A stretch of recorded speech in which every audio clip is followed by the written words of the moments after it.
Hello, everyone, and welcome once again to our weekly program on the Torah Portion. This is Sondra Baras, and I'm from Samaria, bringing you some of the Bible interpretations that I have learned over the years in the land of Israel. And speaking of the land of Israel, this week's Torah Portion is all about the land of Israel. It is all about appreciating the land of Israel and how important it is for us, the people of Israel, to love and embrace the land of Israel. And of course, I'm referring to the Torah portion, Shelach, which means send forward. And it begins with Numbers 13.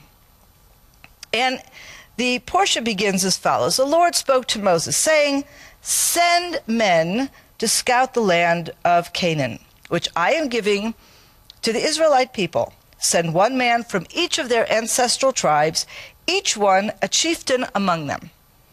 So Moses, by the Lord's command, sent them out from the wilderness of Paran, all the men being leaders of the Israelites. And then, of course, we have the continuation of the story. These men are all princes or chieftains of their respective tribes. They go out, they come back, they deliver a very problematic report, and at the end of the day, the children of Israel are going to have to spend 40 years in the desert, and it will only be the next generation who will go into the land of Israel. A punishment for the fact that this generation did not sufficiently trust in God to bring them safely to the land, and did not sufficiently trust in the goodness of the land itself. Now, what I'd like to do today is actually follow along the commentary of a very important classic Jewish commentator of the Bible. His name is known in English as Nachmanides, and in Hebrew, Ramban. He is Rabbi Moses, the son of Nachman, which is why he's called Nachmanides. But he was a very special man, a great scholar, a rabbi. He was originally from Spain. He lived during the 13th century.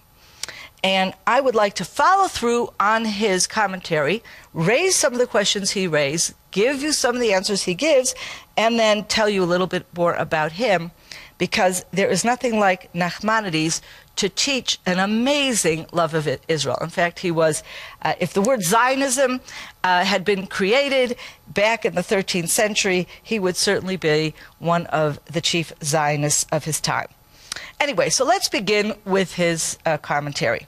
First, he quotes another very important classic commentary who has preceded him, Rashi, someone we have discussed several times over the course of our classes here.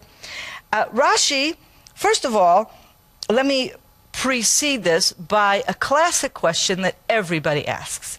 We just now read in chapter 13, verse 1, that God said to Moses, in other words, God was the one who commanded Moses to send forth these spies. However, if you look at how Moses relates this same story in the book of Deuteronomy, the story sounds a bit different.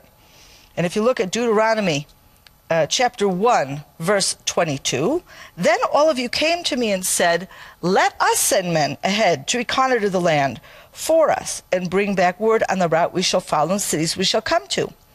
I approved of the plan, and so I selected 12 of your men, one from each tribe." To watch this program in its entirety, go to www.glc.us.com or simply click the link below.